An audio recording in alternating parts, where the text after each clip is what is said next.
Better get this video out before I shove so much food in my face I go into a little bit of a food coma.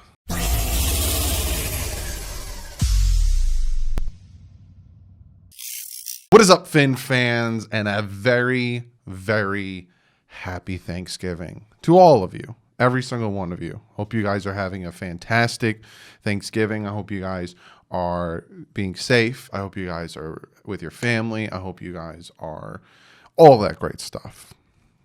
So I'm making this video to do a little bit of Thanksgiving themed video, kind of giving thanks. What are the Dolphins thankful for, and what am I thankful for? But like usual, before I jump into that stuff, I really quickly, you guys see it, I got my patch vibes here. I also got one of these over here, these Mama Jams. Check them out, patchvibes.com. Use the promo code DDW. You get 20% off. Not only do they have patches, they have t-shirts and they have pins. So be sure to go over there, check that out. And also don't forget that Dolphins NYC, they're doing their raffle. What's this raffle? It's to help the Miami Dolphins Foundation food relief program. Big thing now, especially with Thanksgiving being today and a lot of people not having food. There's lines of people trying to get Thanksgiving dinners and all that stuff, especially with what's going on in the world. Help out. Do the raffle. It's $5 each ticket or entry, or you could do 5 for $20. So essentially you get one for free, and it's a really great price. First place, you get a Coach Shula signed helmet and a Flo's Nose t-shirt. Second place, you get a mini football signed by one of the greats, center Dwight Stevenson. And third place, you get the Shula commemorative yearbook, which you would have got at the opening. So be sure, I'll have it linked in the description. Be sure to go over, grab yourself a raffle ticket. You could win. And it also is a very good helping of the Miami Dolphins Foundation Food Relief Program. Last but not least, before we jump into the video, you might be noticing I had to get myself my own hoodie. Yes, I got myself my own hoodie. And these things are nice. If you want one, it's linked below. That has nothing to do with promotion of myself or my merch. But you guys are probably asking, is he wearing his own hoodie? Yes, I am. It's cold here, and these things are comfortable. They are very comfortable. So if you do want to get one, it's linked below. But let's jump into this video. So, like I said, it's a little combination. It's what I think the Miami Dolphins are thankful for. And then finally, what am I thankful for? That's going to kind of be comment of the day because for you guys, right? So I think the first thing that the Miami Dolphins are thankful for is the Houston Texans. I think the Miami Dolphins are very thankful for those Houston Texans having a first and a second from them this year, having 2 1s and 2 2s. And the Houston Texans right now, they're doing better than we would have hoped, but they still got a long stretch going. They got to play the Colts twice. They got to play the Titans again. And not a lot of these games are gimmies. We would have kind of wished they would have lost to the Patriots, but apparently the Patriots suck so bad that they couldn't beat the Houston Texans, who literally gave away all their talent this offseason. But Miami Dolphins are very thankful for those Houston Texans. We're very thankful that you guys traded DeAndre Hopkins away. We're very thankful that you traded for David Johnson. We're very thankful for all the moves that you guys made this year. Bill O'Brien set the Dolphins up for the future. So this Miami Dolphins organization is very thankful for the Houston Texans and putting us in the right trajectory for the future of this organization. The other thing that I honestly think that the Miami Dolphins organization is very thankful for, and that's Brian Flores. Brian Flores came in and he laughs. He makes jokes here and there. If you ever watch his press conference, he laughs. But he's a very straight, stern, serious man, right? Each game at a time, right? That's what the Dolphins are doing. They're not looking ahead. Unfortunately, we lost to the Broncos. We're on to the Jets. Each game at a time. Not looking at the playoffs, not looking towards the future. Just each game at a time, right? Very stern. He came in, right? Got rid of a lot of talent. Traded Laramie Tunsil away. Traded Kenny Stills away. Traded Kiko Alonso away. Started the season, all of a sudden, Mika Fitzpatrick, you all know how I feel about him, traded him away. They didn't want to, but he said, screw it, trade him away. Traded Kenyon Drake away. And all of a sudden, everyone's like, wow, this Dolphin team is really trying to suck, right? They want Tua bad, don't they? They're really trying to suck. Brian Flores is like, no, we're not sucking. I'm just building this thing my way. I'm bringing in my players. I'm bringing in the type of people that will play as a team, the type of people that don't care about money, the type of people that will fit my scheme. So I gotta cut a lot of fat, and it looks like it, but I gotta cut a lot of fat. A lot of people are like, "You guys suck. You're 0-7. You guys suck." And then Brian Flores said, "All right. Well, my guys are starting to listen. My guys are starting to get in the groove. Now we're going to start winning."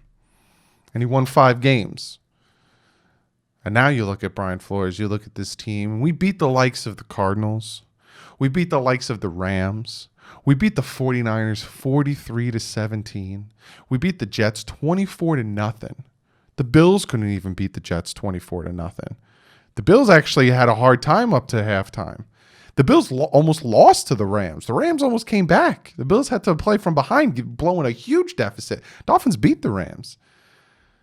Bills lost to the Cardinals. Dolphins beat the Cardinals. Dolphins beat some of these teams that some other teams are having a hard time with.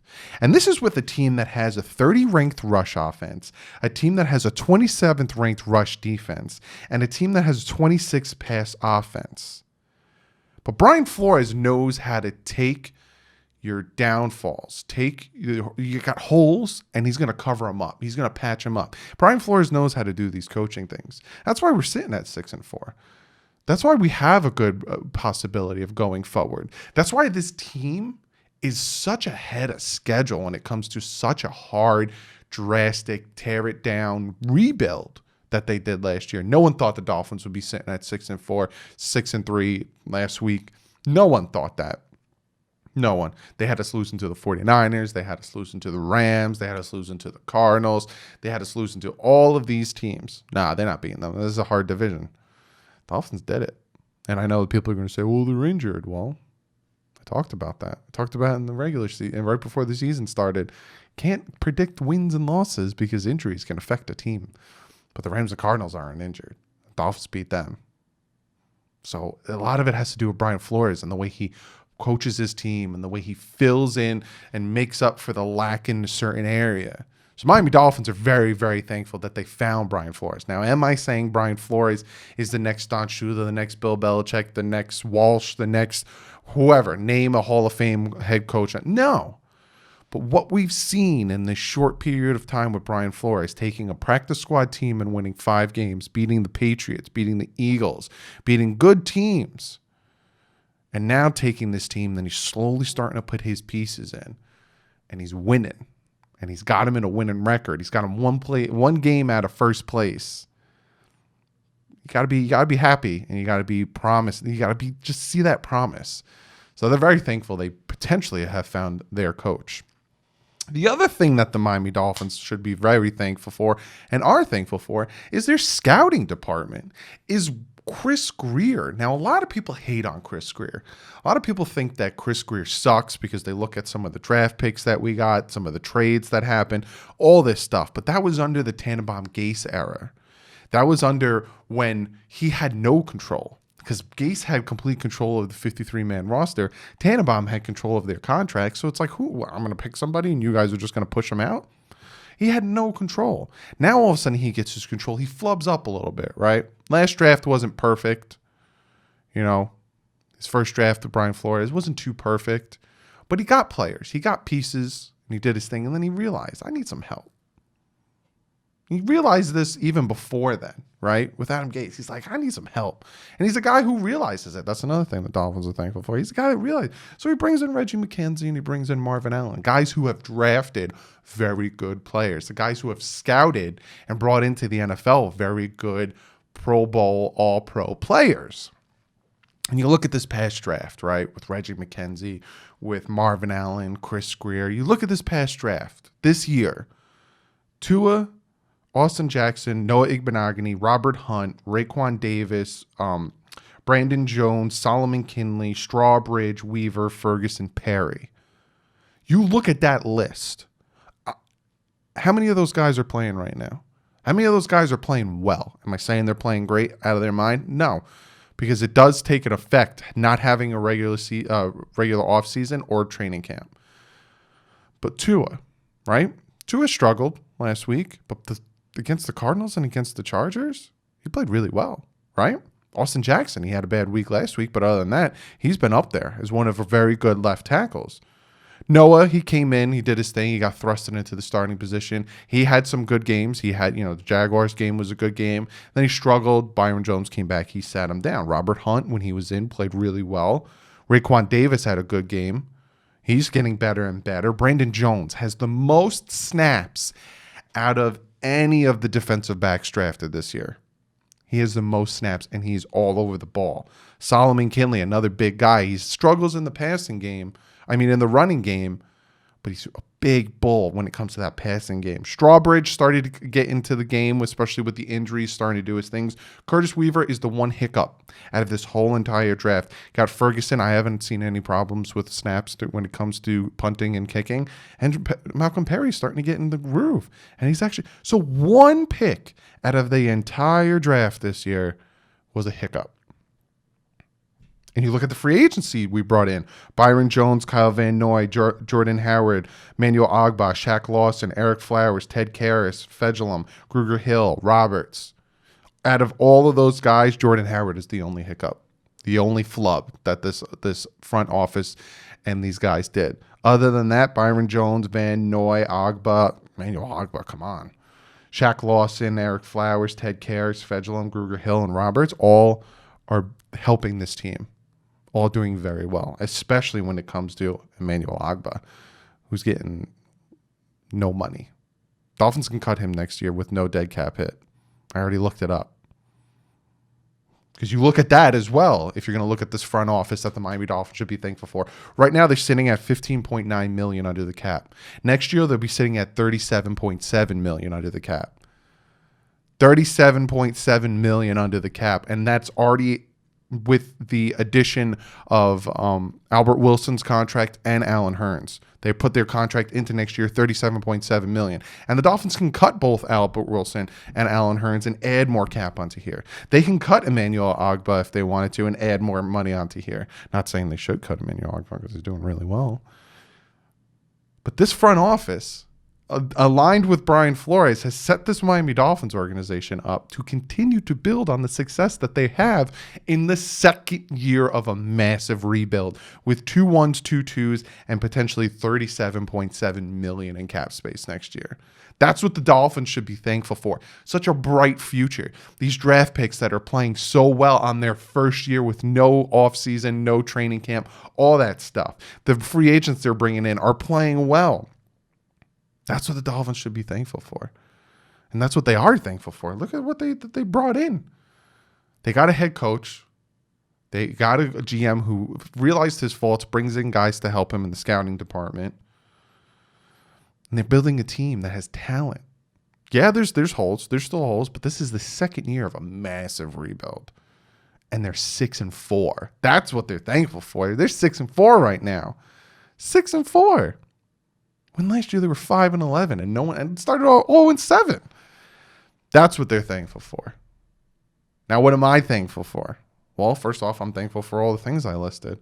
I'm thankful that this Miami Dolphins organization has such a future, that they have people in place that are putting things in the right way they should to be successful. I'm thankful for that. I'm thankful this team is finally in a right direction, that I don't have to worry, oh my God, my head coach doesn't know what he's doing, and the GM is bringing in this, and the GM, oh my gosh. They realized we need some help. When was the last time our GM and our head coach was like, no, we need to fill the trenches because the trenches were horrible? Gase hated doing that. Gase hated. It wasn't until his last year that he got his hand forced. And he was like, fine, I'll bring in some offensive linemen. Oh, God, what's the problem? That's what I'm thankful for. But the biggest thing that I want to say that I'm thankful for this day of Thanksgiving is you guys. I do this all the time, but it literally means the world to me how much support you guys give me, how much support the emails I get, the packages you guys send me, the comments below, the DMs on Instagram, the DMs on Twitter. You guys are following me on Twitter. All of these things where you guys tell me I watch you, you're my main source, all of this stuff.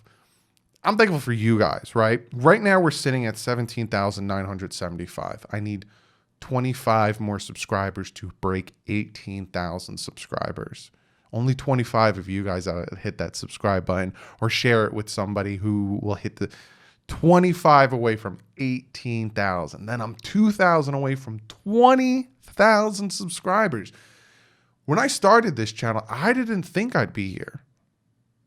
I was doing this for fun. I love this team, and I love talking with Dolphin fans. So I said, screw it.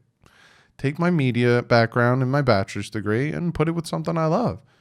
And you guys have just made it into a passion to the point where I'm directing my career just towards this. I'm like I said, I got a career. My career defining moves that I've been making lately have been directed just to doing this for you guys. And that's because of you guys. And I want to thank you guys. Like I said, almost 18,000 subs. I have 103 Patreons that I thank every single one of you. Every time you guys pop on there, you guys mean the world to me. We're sitting at 2,745 Twitter followers, 1,138 Instagram followers. Blows my mind. And I love it. I would love the Miami Dolphins to partner with me, to work with them, to do something crazy. I'm working on it. I'm working on it. I got a lot of big things planned, but the main thing that I'm thankful for is you guys. Every single one of you guys doing these videos and doing the research and the film study and reaching out to other YouTube. Like, you guys make this stuff fun for me. You guys make this a passion because I'm like, I can't let these guys down. They need some good content. They need a good breakdown. Let me bring in a player. I bring in a player not so I can be like, oh, I talked to Vince Beagle, or oh my God, I got to talk. I can't wait to see their reaction to Vince Beagle. I can't wait to see their reaction that I'm talking to Richmond Webb. Like, I can't wait to see your guys' reaction. So everything I do on this channel is for you guys, and I just want to thank you from the bottom of my heart. So on this day of Thanksgiving, I'm thanking you guys. Now, it was mushy, but why not? It's Thanksgiving. It's family day. You guys are my family, and I want to thank you guys. So I hope you guys have a very awesome Thanksgiving. You guys already know. I'm going to change up the ending. I'm not going to be telling you guys to go follow me on Twitter and Instagram. You should already know to do that. Go follow me on Twitter and Instagram, but do check out Fanatics Network. Very great site and YouTube channel. Check them out. They have a ton of great content over there. They got a ton of great collaborations with Perfectsville and all these great people. So be sure to check them out. Fan to Fan Network. Check them out as well. I'll see you guys tomorrow with the breakdown of the Miami Dolphins taking on the New York Jets. But other than that, guys, like I said, I hope you guys have a very safe, fun, and happy Thanksgiving. And I'll see you guys tomorrow with this breakdown. But like usual, guys, stay classy. Fins up.